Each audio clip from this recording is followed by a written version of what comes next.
bare-knuckle boxers, gangsters, drug dealers. I mean, you wouldn't want to stay around theirs, would you? Well, guess what? I got an invite.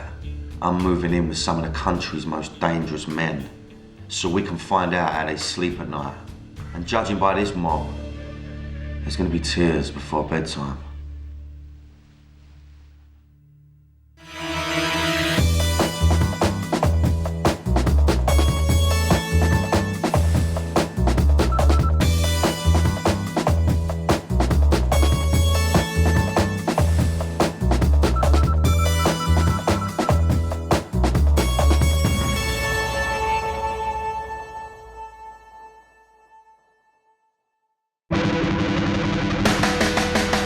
I'm going to be living with Bernard O'Mahony, a man whose life has revolved around crime and violence.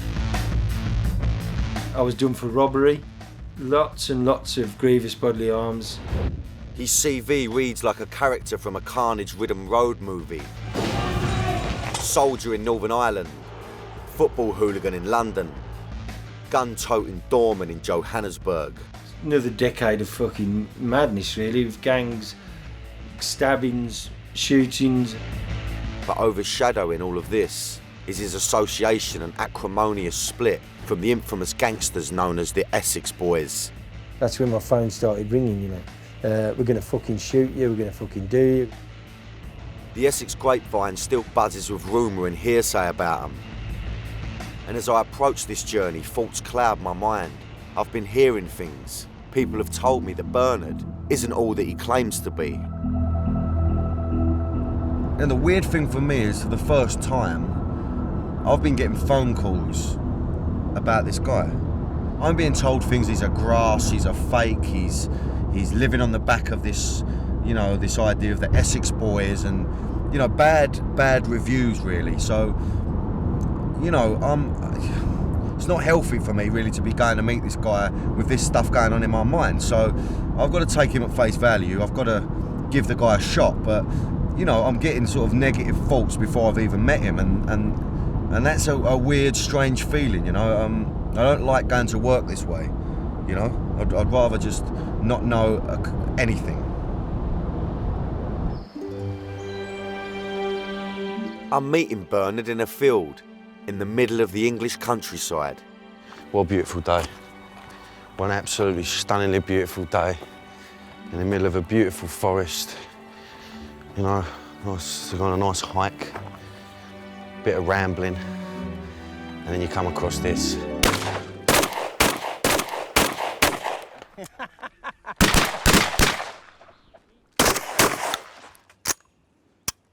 Fucking hell. You gonna be all right with that, son? Yeah, how you doing? How are you, mate? Hang on. Oi. All right, Danny, good to meet you, mate. Good to meet you, son. So what's happening here, then? What's this? You got some sort of photo shoot going on here, or what? Yeah. What's it in aid of? We're doing a photo shoot for a book, Faces, which is like real-life photos of villains, basically, you know what I mean? Judging by some of the subjects featured in the book, Bernard seems well connected to the criminal underworld. Accompanying Bernard on the shoot is a strangely macabre piece of British crime history. In this Range Rover, on a cold December night, 3 men were shot dead. The killings of Tony Tucker, Craig Rolfe, and Pat Tate have become infamous as the Essex Boys' murders. Well, okay, well, so is this the actual motor? Yeah, it is, yeah.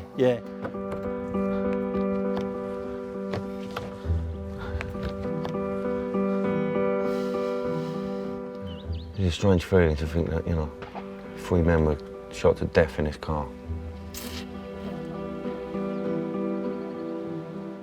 Bizarrely, despite once being a crime scene, this car was sold at a police auction. Bernard's borrowed it for the shoot. A bit weird though why someone would want the motor, do you know what I mean? Spin about in this, do you? Pick your nan up, take her out with a bit of lunch. It has got an eerie feel to it though. There's no two ways about that. Quite a full-on first meet though, I must say. Straight in, no fucking about. It all feels odd. A bit like being in some kind of gangster theme park. I can't help wondering how deeply involved with the Essex boys Bernard really was. Is all the stuff I've been told about him true? Is he just a bit of a wannabe? I mean, how much did you have to do with these people then? I mean, was you... Oh, he was my partner. Who was your partner then? Tucker. Tucker. Tony Tucker ran the security for a string of nightclubs, including Raquel's in Basildon, where Bernard worked. I run the door for him, and he was just supplied the drugs in the club, basically. But Bernard's certainly not mourning his former associates. There were three bullies who got what was coming to them, really, and it was just a case of not are they going to get shot, who's going to fucking shoot them first, Really? you know what I mean? So there's people queuing up really to wind them out, yeah? Yeah. When they got shot, I didn't, not one fucking bit surprised. Not one bit surprised. I knew it was coming. I couldn't believe they couldn't see it coming, because every other fucker could, do you know what I mean? I'm not sure what to make of all this. Shotguns and a motor in which 3 gangsters were killed. I was unsure about Bernard before I came, and so far nothing has made me think otherwise. I still don't know much about him. I'm going to have to dig deeper and find out to make up my own mind. Coming up, things get weird as Bernard shows me his letters from a psychopath. It's Peter Sutcliffe's handwriting. And the plot thickens with Bernard and the Essex boys. I've got to ask you, Bernard, I mean, it's almost as if you're standing there watching it happen. I'm spending a few days with Bernard O'Mahony, a man whose life has revolved around violence and crime. I personally don't think I was a very violent person. My victims would argue that I am. I'm not quite sure what to make of him. He tells me he's a former associate of the infamous Essex boys. And he's even been using the Range Rover they were shot in for a photo shoot for his book. It has got an eerie feel to it. But I've been told that he's a grass and is someone not to be trusted. We've headed back to Bernard's house, where I'm hoping to find some clues that can tell me more about him. I have a nose in his study.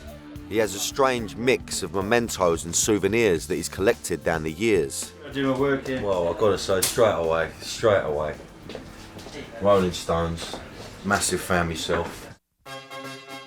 In the 80s, he used to be the bodyguard of former Rolling Stones guitarist Mick Taylor. Mick's the one with the hair. Any scrapes? I mean, any... No, just deranged women, you know what I mean? See, that's not too bad. It's not too bad at all.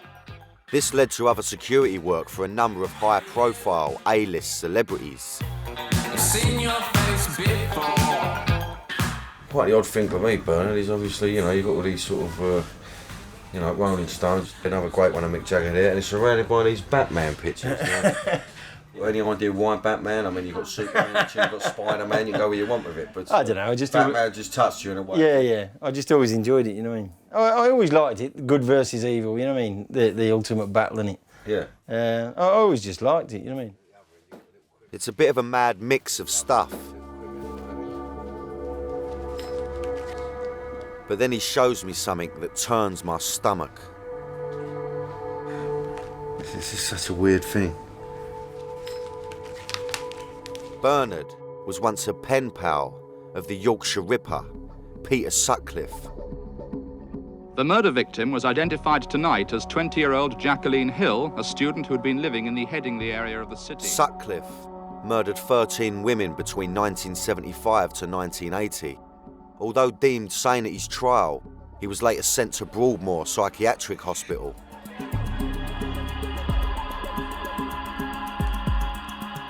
It's one of the most surreal moments I've ever experienced.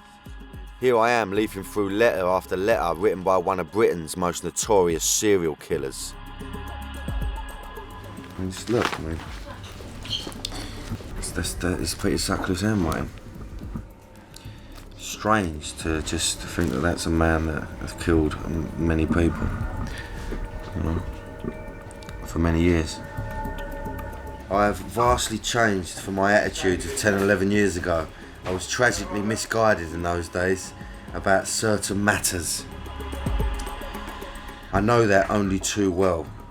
Oh, it's terrible. I feel ill reading it. Lots of love and fondest thoughts always, Peter. Fuck me. But why on earth was Bernard writing to the Yorkshire Ripper? As he starts to explain it to me, the story becomes even stranger. Bernard got pally with the Ripper through his friendship with two of Britain's most infamous criminals, the Kray twins. After organising a charity boxing event, he became a regular visitor to both the Krays, which sparked an interest in Bernard from one of the tabloids. A crime reporter at the News of the World got in touch with me and he just started talking generally to me and he was going, oh, you visit the Krays. And he said, do you ever see the Ripper when you're in Broadmoor? I said, yeah, I see him all the time. I said, he sits on the next visiting table. So he said, oh, if you ever get any stories on him, like, we worth a lot of money. So I said, I see what? I said, I'll write to him just to prove he'll do it. So he went, go on then. In order to gain the trust of the Ripper, Bernard adopted an alter ego. Meet 32-year-old barmaid Belinda Cannon. Belinda. Quite imaginative, I must say. You have to adopt the character of the person they're interested in or the sex they're interested in. So I wrote to him as this Belinda Cannon, he wrote back and he just, if I asked him what his favourite colour was, he told me. If I asked him why he killed prostitutes, he told me. And I have to admit, in the end, it became quite an amusing game in the end. And, I can imagine. I mean, after about 8 months, he proposed to me. Unbelievable. I mean, Bernard thought his letters would result in selling a story to the papers, but nothing came of it. He realised, however, that by this method, he could get detailed information from prisoners. He began writing to Richard Blenky, who was awaiting trial for the murder of a 7-year-old child, and who Bernard believed was guilty. Over a period of time, he wrote and told me in detail what had happened to this boy. And a week before the trial, I wrote to him. I said, look, I fucking know you lied. You did it, didn't you? And he wrote back, he went, yeah, I've done it. And I got in touch with the police, give him the letter. And they confronted him with the letter on the morning of the trial.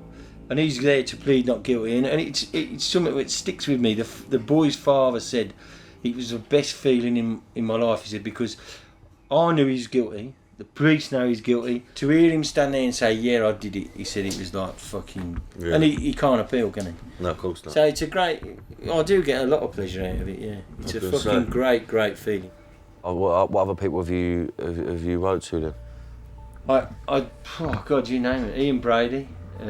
Brady's, yeah, Brady. I became friends with Winnie Johnson, whose son Paul's still missing. The boy that they never found, yeah. And she suggested I speak to him, and I've been speaking to him now for 7 years, and I still speak to him now.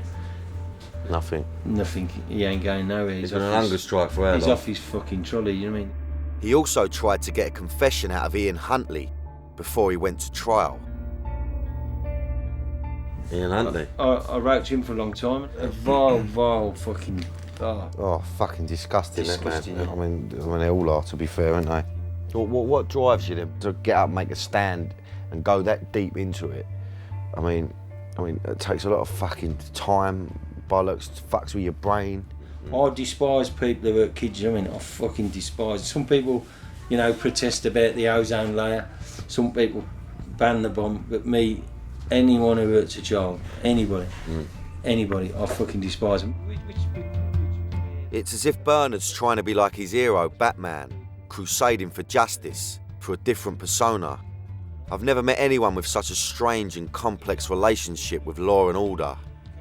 On the one hand, involved in a major drug scene with gangsters, and on the other, a pen-wielding vigilante, writing to some seriously disturbed individuals in an attempt to get what he sees as justice. Scumbags have gone to prison, have never appealed, they're guilty, end of story. So there's a lot of satisfaction in that, do you know what I mean? But I just like turning the bastards over, you know what I mean? Bernard lives in Birmingham with his partner, Roche. She's prepared us some dinner. As we chat over our meal, I try to find out where Bernard's vigilante streak comes from. The more we talk, the more he starts to open up to me about the extreme violence he experienced at home as a boy. My old man was a complete fucking horrible bastard. The things he used to do to my mother, like glass her and cut her and fucking do terrible things. It's a good example of this is on Mother's Day when I was at school. He picked up a plate and he's gone to my mother. Happy fucking Mother's Day, man. Smashed her fucking straight in the head with it. After enduring years of violent abuse, Bernard and his elder brother decided to dish out their own justice. Me and my brother attacked him, and my brother, we gave him a really good hiding, you know what I mean? Yeah. And the next day he left home. So he come unstuck, you and your brother attacked him, and then he fucked off. He left the next day and I never see him again. He couldn't show his fucking face. Never showed him to see him again. He knew his day had come, you know what I mean? He knew his day had come. He wasn't a man, he was a mess, you know. His life began gravitating towards crime. I was just always in trouble. Always in trouble. I was done for robbery, 2 counts of robbery, affray, assaults, lots and lots of grievous bodily harms, 2 woundings. I was banned from every licensed premises in Staffordshire by the Crown Court. In an attempt to avoid a prison sentence, Bernard joined the army. Again, he ended up surrounded by violence. This time in Northern Ireland. And the locals are really good at fucking you up, you know what I mean? And you're looking all around, you think you're going to be attacked because there's noises, and it is real pressure in your mind, you know what I mean? After 4 years' service for Queen and Country, he moved to London, where he signed up with a different kind of army. Attracted to the violence of football hooliganism, he started running about with a Millwall crew. When violence occurred, and I was in their company, they'd think, fucking hell, like, Bernie can have a rare, do you know what I mean? Suddenly you have these people who admire you because you're anti-establishment or anti-authority. And you can hold your hands up and you're not, and you're going. suddenly you think you become someone, which is a foolish thing to think, really. But because you're young and naive, you start to believe it. So the badder you are, the more people like you. You're thinking, the more of a following you have. I can understand how Bernard gained a reputation for himself as a young man, but I can't help thinking about the things people have said to me about him. His name's not held in the highest regard, to say the least, by certain people connected to the Essex scene. For me, before I've met you for the first time and anyone I've met, I'm getting bad vibes off people telling me this, that and the other about you. Now, I've got to take people on face value at the end of the day. Yeah, but if I just stop you there, Danny, this is the crux of the problem. I don't give a fuck for no man or what he thinks of me. I'm my own man. But there are people who say, oh, he's this, he's that, he's that, that. But I'm doing that book Faces, and I've got every top villain in the country's agreed to do it. So the people who tend to sit and talk shit about me are really the people who don't fucking matter, do you know what I mean? Exactly. That's the way I look at it, you know what I mean? When it comes to caring and sleepless nights, there is no one. There is no one. Life's too fucking short, Bernard. Don't worry about that. Definitely. Life is too short, mate. I'm starting to get an understanding of Bernard. He sees himself as a defender of the weak. From beating up his violent father as a young man, to writing letters that convict child killers he despises. It's all part of his own moral code.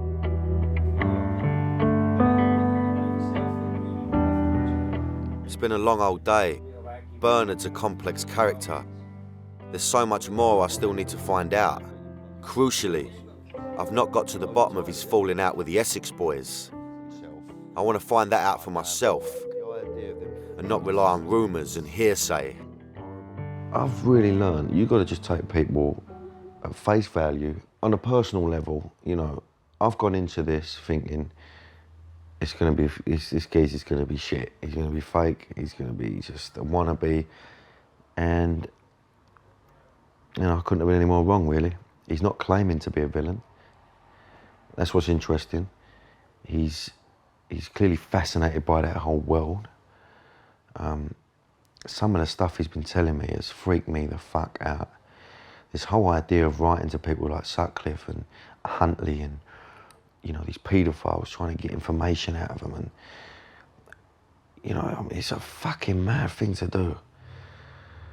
But he's clearly done a bit of Bird, and I'd like to sort of delve into a bit of that tomorrow. There's a lot more stuff going on. So, he get me nut down. I feel safe here, even though there's a lot of hate for this guy, but I feel safe here, I feel comfortable here, and, we'll go over some stuff tomorrow, I think. I'm gonna have a lot to think about tonight. Coming up, Bernard opens up about his violent past. You're not like a doorman here. You have an handgun, you have a shotgun, all types of different weapons here. And reveals how he incurred the wrath of the Essex boys. We're gonna fucking shoot you, we're gonna fucking do you. I'm living with Bernard O'Mahony, a man whose life has been a richly dangerous tapestry. I mean, I've been stabbed 6 or 7 times, I mean. It's been a strange one. Fucking hell. We met in a field with guns and a Range Rover, in which 3 of his former associates had been shot dead. Back at his house, he showed me his collection of letters to various psychopaths, as you do. It's Peter Sutcliffe's handwriting. It's the morning of my second day, and over a cup of tea, I have a chat with Bernard and his 30-year-old partner, Roche.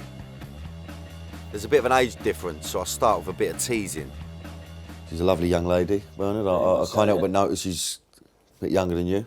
Is she? A lot younger, You've had a right result there. Spent a lot of money, haven't we? I wonder if Roche knows what she's getting into.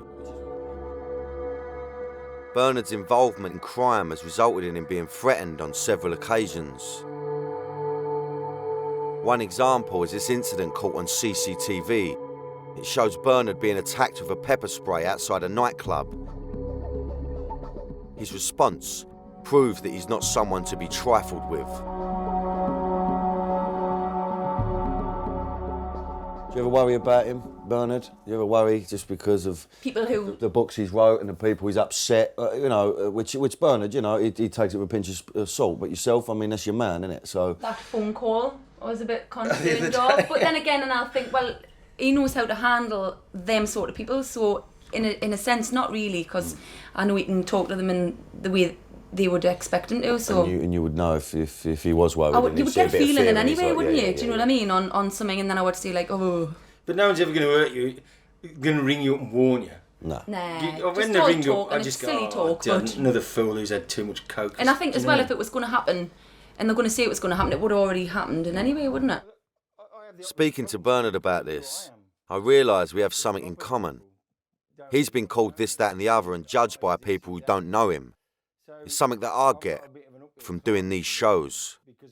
Well, it's this thing that I have to deal with is this tough guy image, right? A hard man, and this is what the press label you as, right? It's always in my mind that someone's going to have a pop at me, thinking that, look, I'm not a mug or nothing like that. I'm from Canning Town, but I've always swerved that life, And so I always read things about me, and it's Danny Dyer in brackets, tough guy actor, which is complete bollocks. And it frustrates me, I'm a sensitive soul. And I suppose making these shows don't help me at all, but the reason I do make these shows is to show a different side to me. Yeah. And I'm not giving it the big one. I mean, when I met people like Paddy, I felt like a little girl around him. And I wasn't afraid to say that, It's important that I try and get that across, So it doesn't matter what Mr. X thinks of me or this gang think of me. I don't go to bed worrying about him, do you know what I mean? Despite the threats, they seem happy together, and they have one very good reason to look forward to the future. Roche is expecting a baby in 6 months. It will be Bernard's 4th. He has 2 sons and a daughter who are now grown up. How does it feel, the fact that you're going to have another child 32 years after the first time you had a child? I mean, I've got to say, I've got to hold my hands up to you. I'll raise my cup of tea to that. It doesn't matter what you do, second time round, third time round, you can do things better. Do you know what I mean? And I look back at things I did bringing my own kids up and I think, you should have spent maybe more time, you should have done this, more time at home. And so I'm really looking forward to it, to cover all them little mistakes I made on the way, do you know what I mean? Bernard's got a chance to make a new start, which is something he didn't get with his second wife, Emma. Aged just 26, she suddenly and tragically died of a flu-related illness less than 6 months after they were married.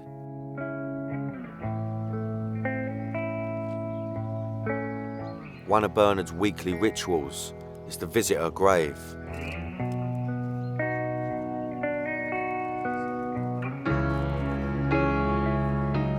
As you can see, I'm not very good at flower arranging. I was going to say that, yeah. I wouldn't book you a flower arranger though, Bernard, to be honest.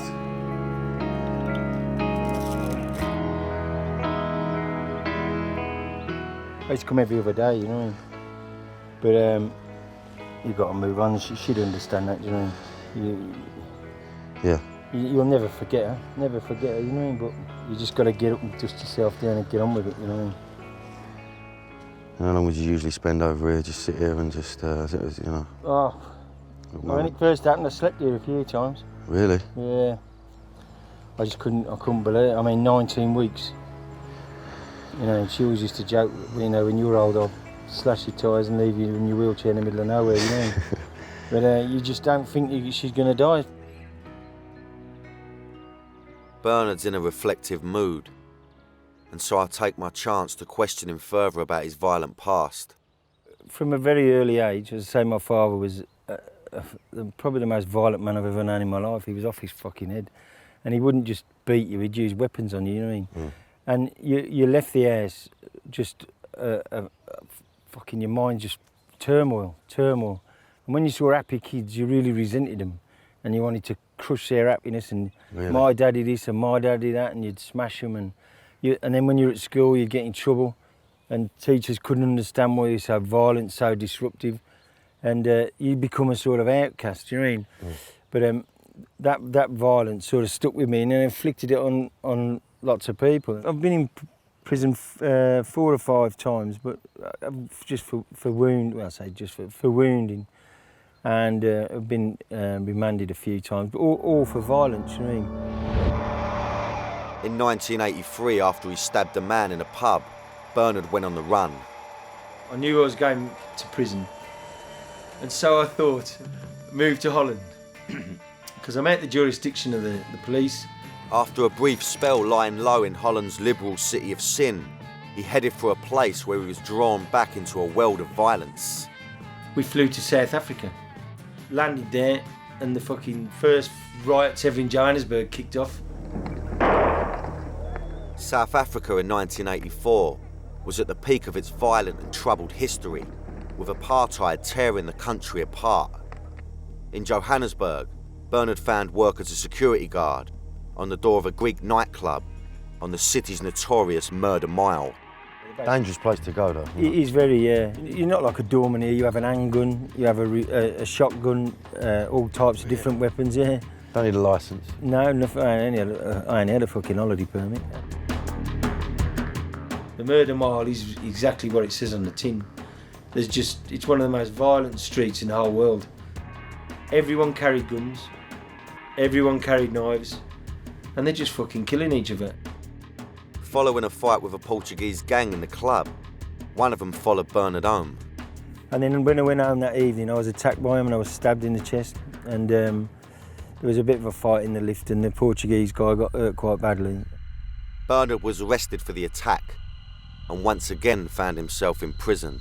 It's a horrendous fucking place. I can't imagine. They used to hang between 7 and 14 people a week. Would they hang people in front of you, or was it one of them sort of... Yeah, they'll put them in a lorry, and you'll see them going down one end of the prison, and then you'll see the lorry coming back, and they're all fucking dead in the back of it. As soon as he was granted bail, he fled the country on an emergency passport, taking the first available flight out. He found himself in Luxembourg, from where he travelled to France, and then back on a ferry to the UK, where he was still wanted for the pub stabbing. I had no proper passport, just a piece of paper saying from Joburg to England. And the customs man see me walking towards him, I just thought, I know he's going to tug me, I just know it. And he tugged me, and I was in prison the same night because they got me for what I originally went on the run for. But you was back in England, though? I mean, oh yeah, I was in Stafford prison, and it was like being in the Hilton Hotel compared to what I'd been in. You think you learnt stuff from being in prison? I mean, did it sort of shape you into a better man? Well, I'd like to think that I learned stuff from every tragedy and every bit of shit you go through. You know what I mean? And prison was no different. But people who think it's clever, it's just soul destroying being in prison. because you're locked up with complete fucking idiots. Do you have any feelings of guilt or from the people that you have hurt, people you've cut, people you've bottled? I mean, do you dwell on that at all? Or? No, because it's just done business to me, and a few of the people I've had altercations with, I still haven't got, you know, some of them I think, you know, they're just worthless human beings, but there's others I genuinely do feel regret doing it, do you know what I mean? There's good and bad in all walks, isn't there? But I don't dwell on things, you know what I mean? It's like, you just move on, get on with it, you know what I mean? I've had 2 days with Bernard, and I've learnt that throughout his life, he's been constantly drawn to the criminal underworld. It's as if crime is the oxygen to his flame, and without it, I wonder if he would be able to exist. But questions still remain for me, blanks in this story that need to be filled. And most of them revolve around the place that I suspect shaped much of who Bernard is today. It's the county that I now call home, the birthplace of such varied and great British icons like Sir Alf Ramsey, Sam Fox, and the Escort XR3i.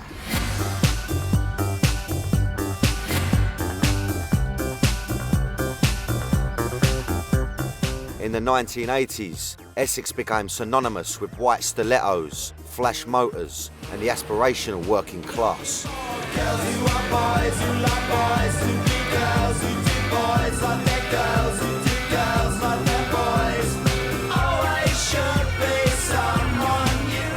It had become the place East Londoners moved to when they'd made it, and that included its fair share of gangsters and villains. One of those was Bernard. It's where he met the Essex boys. I want to know how deep, how involved Bernard was with it all, you know? I mean, was he just running the doors? Was he just another bouncer? Was he just another lump? You know, or was he really in with that firm? I mean, was he really, you know, involved with the drug side of things? And, you know, it's still quite a grey area for me. We're meeting in the tiny village of Rettendon, as far removed from the criminal underworld as you could imagine. But its quiet tranquility was shockingly disturbed one morning when the bodies of gangsters Tony Tucker, Craig Rolfe and Pat Tate were found in a blood-splattered Range Rover. The 3 victims were shot in the Range Rover they'd been driven in, not to complete a drugs deal as they'd been led to believe, but to be killed by 2 rivals. As we walked the quiet path where the men were found, I asked Bernard how he'd come to be involved with these men in the first place. I mean, was you involved with the drug side of it? Was you, you know, just on the door? I mean, how deep was you? In 1986, I was released from prison, and new beginning, new start. Jumped on a train and headed to Essex. Once again, Bernard's wanderlust brought him back into contact with violence when he became a bouncer at Raquel's nightclub in Basildon. At the time, it was like stilettos and fucking drunks, basically, you know what I mean? They're either trying to fuck each other or fight each other. Yeah. But everything was about to change. Something arrived that revolutionised clubbing. And it wasn't headscarves.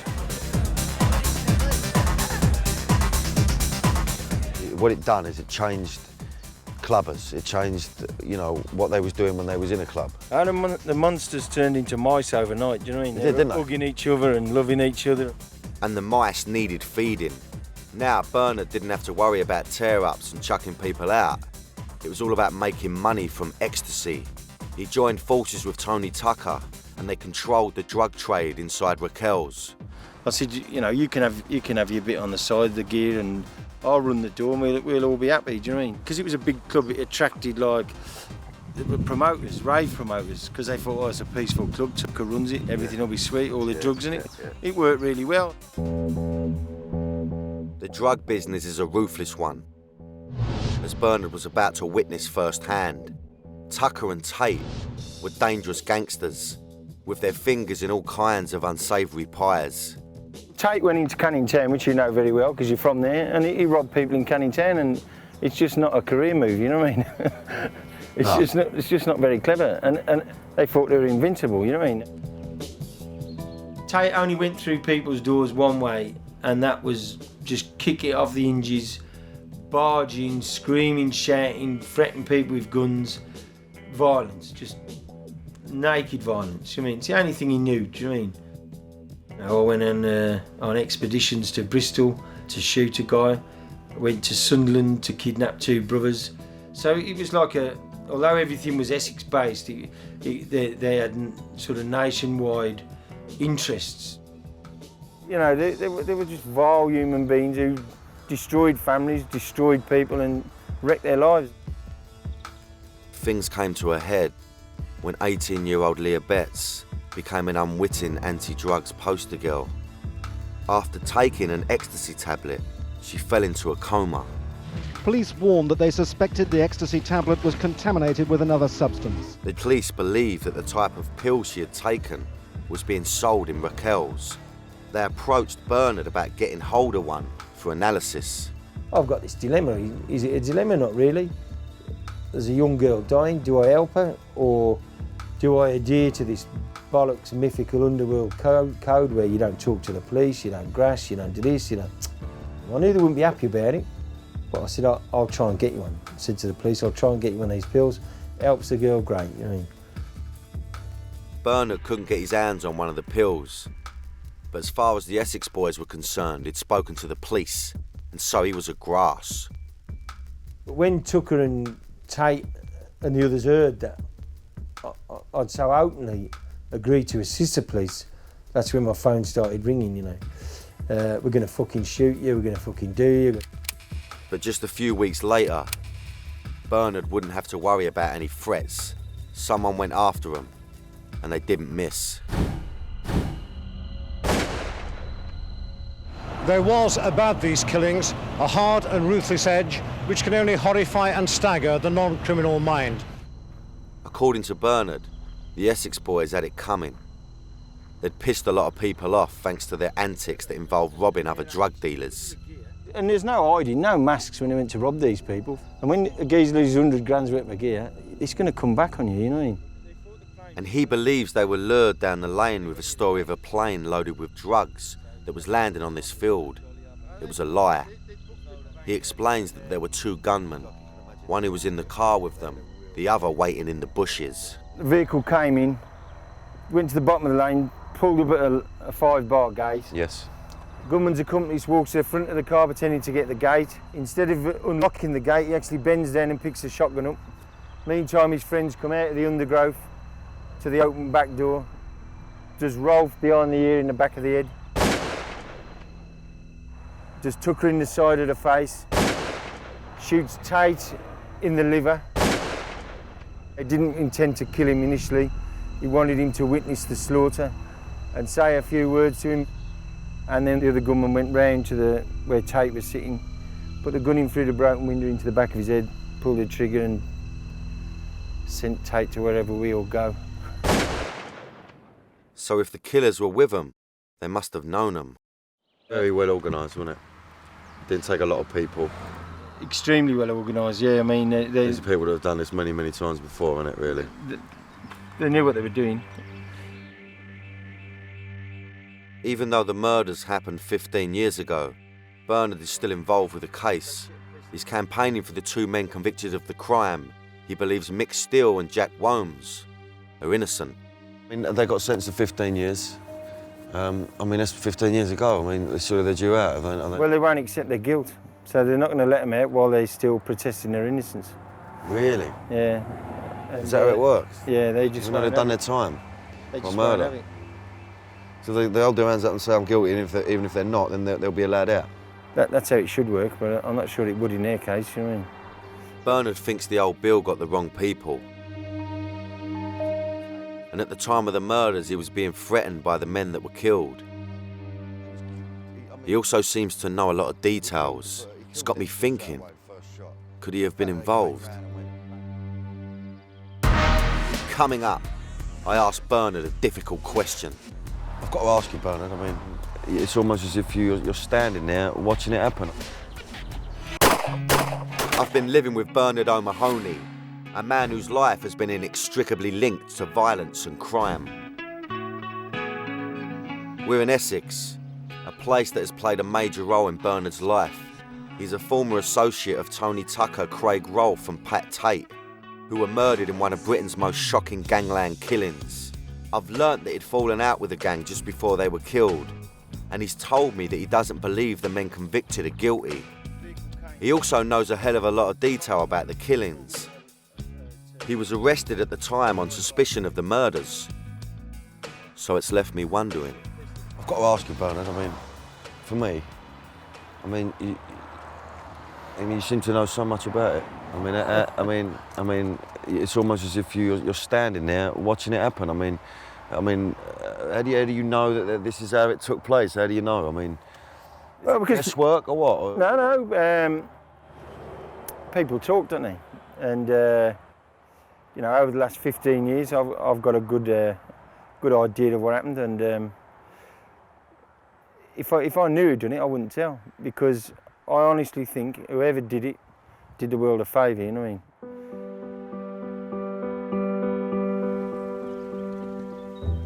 While he's in Essex, Bernard's come to see his daughter, Caris. She lives here with his first wife, Deborah. Oh.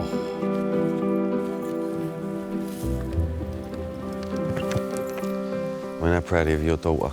I love her to bits. It's a moment, isn't it? They're both expensive creatures. Cost you a bomb, does she? Both of them, but they're worth it, aren't they? He's clearly proud of his 21-year-old daughter, and I wonder how she feels about her dad.